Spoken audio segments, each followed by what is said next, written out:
Assalamualaikum warahmatullahi wabarakatuh. Perkenalkan, nama saya Nabila Nursinta Paesti dengan NPM 2034031102 dari kelompok 3 yang akan menerangkan tentang materi konstitusi. Materi yang akan kami bahas adalah kedudukan konstitusi Undang-Undang Dasar Republik Indonesia tahun 1945 sebagai Konstitusi Republik Indonesia, serta akan membahas tentang kasus pelanggaran konstitusi. Perkenalkan, saya Alfinan Septianingrum, NPM 203403125.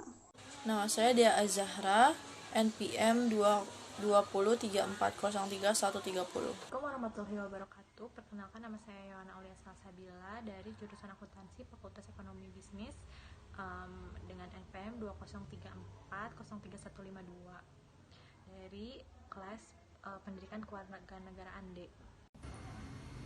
Selanjutnya, nama saya Zainur Bayati, NPM 203403136. Yang pertama ada kedudukan konstitusi. Konstitusi sebagai sebuah negara, bahwa konstitusi merupakan hukum dasar yang berisi aturan-aturan dan ketentuan tentang hal-hal yang mendasar dalam kehidupan suatu negara. Konstitusi juga merupakan hukum tertinggi dalam hierarki peraturan perundang-undangan nasional sebuah negara.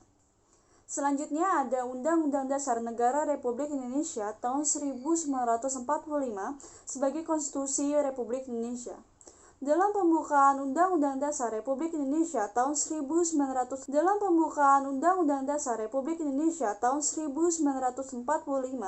memuat nilai-nilai pokok kaidah negara yang fundamental sebagai berikut. Yang pertama, peraturan ditentukan dan dibuat oleh pembentuk negara. Yang kedua, adanya pernyataan lahir atau diijab dikabulkan sebagai penjelmaan kehendak pembentuk negara untuk menjadikan hal-hal tertentu sebagai dasar dari negara yang dibentuknya. Yang ketiga, ada pembukaan Undang-Undang Dasar Negara Republik Indonesia tahun 1945 memuat dasar-dasar negara yang dibentuk seperti berikut. Kesatu, ada tujuan negara. Kedua, ada asas kerohanian negara. Dan yang terakhir, ada asas politik negara. Terdapat 3 asas politik negara Indonesia. 1. Ada dasar hukum atau undang-undang dasar, di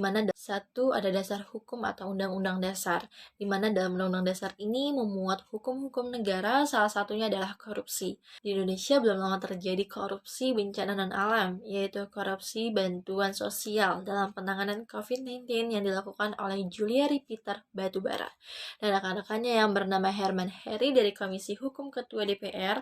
Beliau seorang politikus Partai PDIP, Ihsan Yunus anggota Komisi 2 DPR, politikus PDIP, lalu ada 2 pejabat komitmen PPK Kemensos Matius Djoko Santoso, dan ada Adi Wahyono sebagai Direktur Utama PT 3 Pilar Argo Utama, lalu ada rekan-rekannya yang bernama Herman Heri dari Komisi Hukum Ketua DPR, beliau seorang politikus Partai PDIP, Ihsan Yunus anggota Komisi 2 DPR, politikus PDIP, lalu ada 2 pejabat komitmen PPK Kemensos Matius Djoko Santoso, dan ada Adi Wahyono sebagai Direktur Utama PT 3 Pilar Argo Utama, lalu ada Ardian Iskandar Muda, serta pihak swasta Heri Van Sidabuk.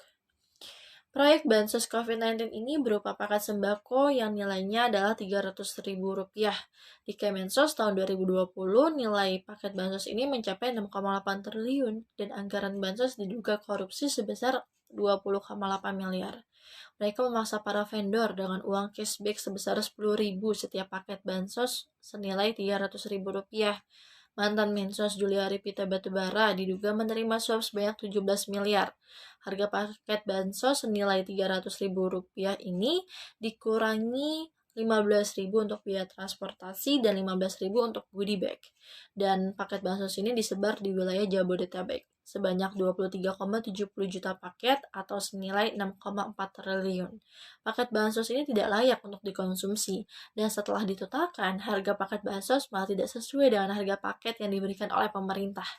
Menurut Nur Hayati, beliau seorang Ketua Himpunan Wanita Disabilitas Indonesia bahwa teman-teman disabilitas ini menerima bansos sembako yang tidak layak dikonsumsi.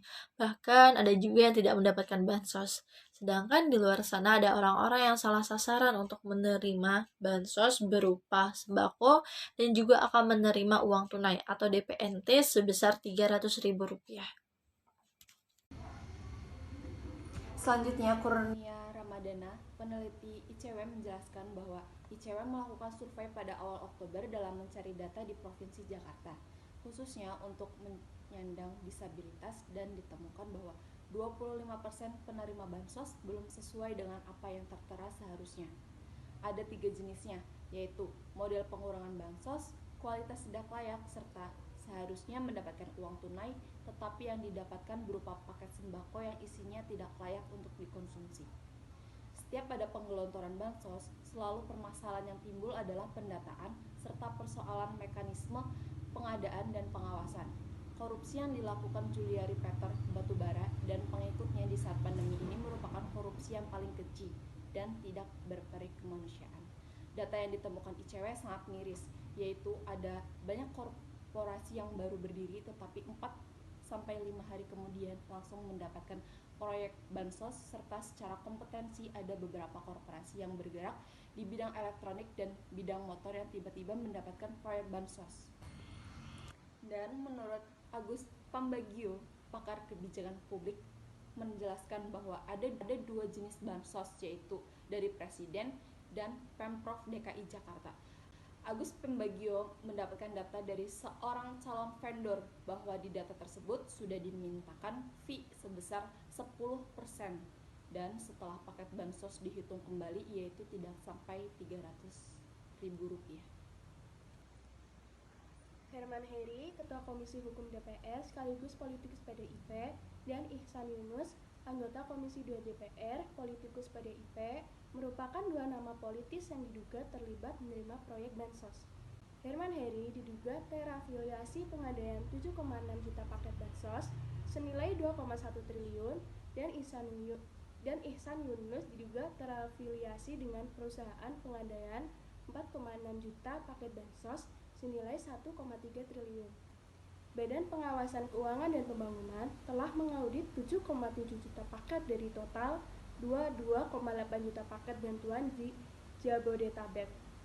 BPKP menemukan soal harga yang tidak wajar dalam paket bansos untuk masyarakat saat pandemi. Harga bahan pokok versi Kemensos yaitu Rp270.000 per paket, temuan BPKP Rp140.000 per paket sampai Rp150.000 per paket. Ada ketidakwajaran harga dan kelebihan pembayaran 65,88 miliar. Ongkos transportasi versi Kemensos itu Rp15.000 per paket.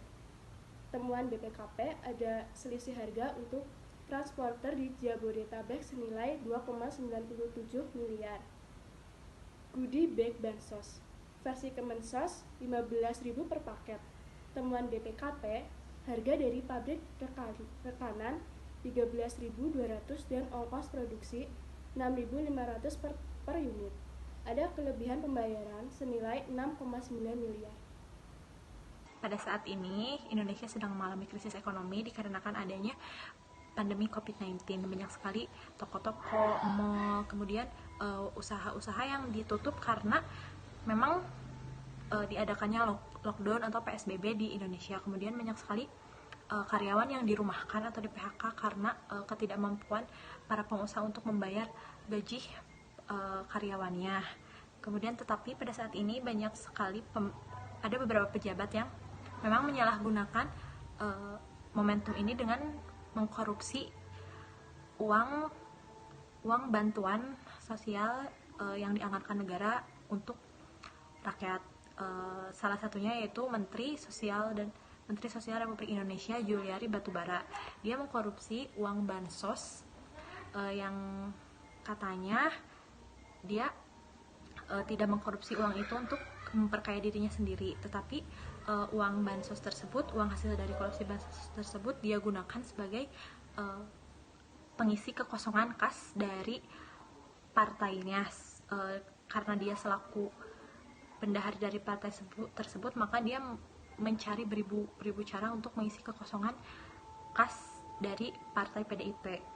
Firly Jauhari selaku penyelidik dari Komisi Pemberantasan Korupsi Indonesia, Juliari Batubara atau mantan Menteri Sosial Republik Indonesia dijerat pasal 12A atau pasal 12B. Kemudian menurut Menteri Hukum dan HAM Omar Syarif, Juliari Batubara layak dihukum mati karena dia melakukan tindak pidana korupsi di saat Indonesia sedang krisis ekonomi seperti ini, dan dia melakukan tindakan korupsi di saat Indonesia sedang dilanda pandemi seperti ini. Menurut Omar, dia pantas dijerat pasal 2 ayat 2. Sekian dari kelompok kami, semoga teman-teman bisa mengerti apa yang kami sampaikan dan mohon maaf apabila banyak kesalahan. Wassalamualaikum warahmatullahi wabarakatuh. See you.